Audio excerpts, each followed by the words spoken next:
नमस्कार। सभी का स्वागत है।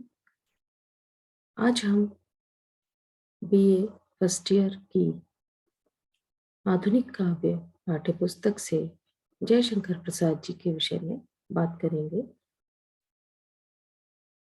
पंडित जयशंकर प्रसाद जी का जन्म 30 जनवरी 1889 को हुआ था और प्रसाद जी का जो रचित महाकाव्य आंसू है, आज हम उसके प्रथम 5 पदों के विषय में बात करेंगे। पंडित जयशंकर प्रसाद जी का आंसू महाकाव्य है। आंसू का भाव पक्ष सौंदर्य, आकर्षण, प्रणय भावना तथा विरह अनुभूति से निर्मित है। सौंदर्य, प्रेम तथा विरह दोनों एक बिंदु पर मिलकर इस काव्य में एक अद्भुत आकर्षण उत्पन्न करते हैं। आंसू में विरह की प्रधानता के कारण इसे विरह काव्य कहा जाता है।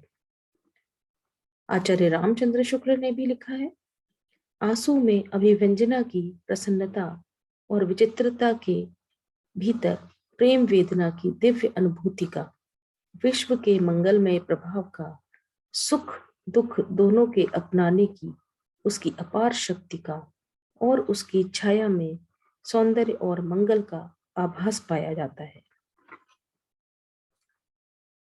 आंसू काव्य में मानव की विरह व्यथा विविध रूपों में अभिव्यक्त हो सकी है, जिसको कुछ बिंदुओं के अंतर्गत आराम से देखा जा सकता है, जैसे प्रेम की स्मृति जनित मनोदशा का चित्रण, प्रेम वेदना की मार्मिक अभिव्यक्ति। इस प्रकार प्रसाद जी के शब्दों में काव्य आत्मा की संकल्प अनुभूति है, जिसका संबंध विश्लेषण, विकल्प, विज्ञान से नहीं है। वह एक प्रेममयी रचना, ज्ञान धारा है। यही ज्ञान धारा भावानुभूति का आश्रय लेकर काव्याभिव्यक्ति के रूप में पल्लवित हो जाती है।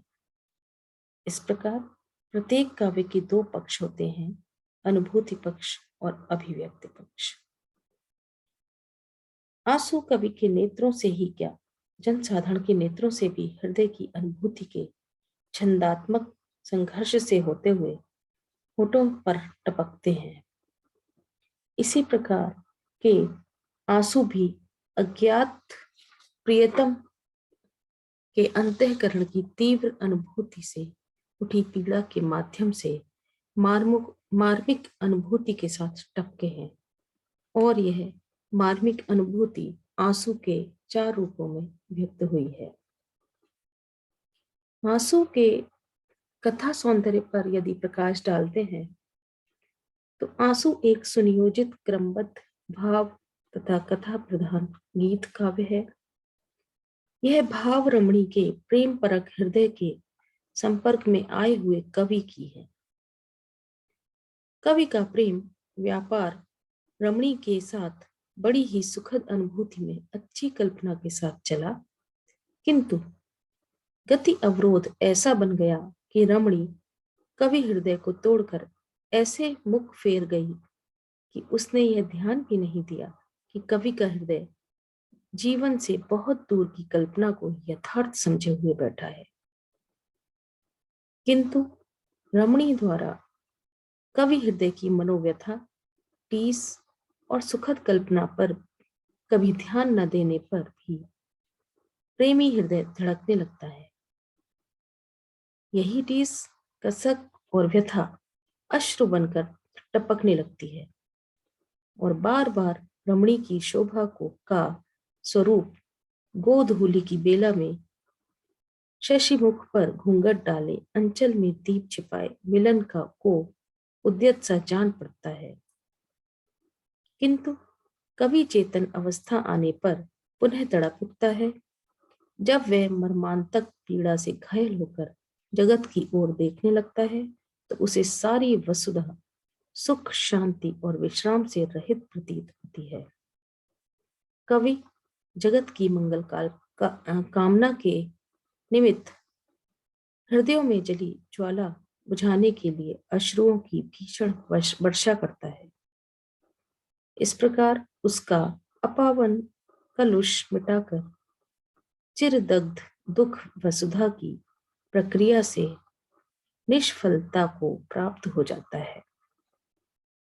इस प्रकार आंसू एक चित्रोपम काव्य है जिसमें चित्ताकर्षक सजीवता एवं मार्मिकता का आकर्षण तो है ही, साथ ही ऐसी छवि भी है जो अज्ञात प्रियतम से संबंध न रखते हुए भी हृदय में घर सा कर जाती है।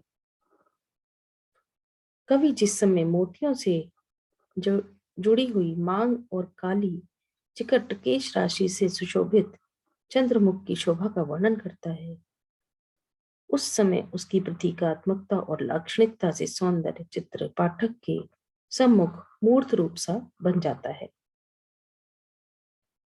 आंसू में वियोग जनित पीड़ा, असह्य वेदना, अतुलनीय संताप के साथ साथ सुखद स्मृति, घृणास्पद ग्लानि के मनोभावों का ऐसा सजीव चित्रांकन किया गया है कि पाठक को सहज रूप से आकर्षित कर लेता है और कवि की विरह जनित आत्मानुभूति पाठकों को भी इतना विरह व्याकुल बना देती है कि पाठक अपनी विशेष घटनाओं से संबद्ध करके इसके तीव्र करुणा का आभास करने लगता है।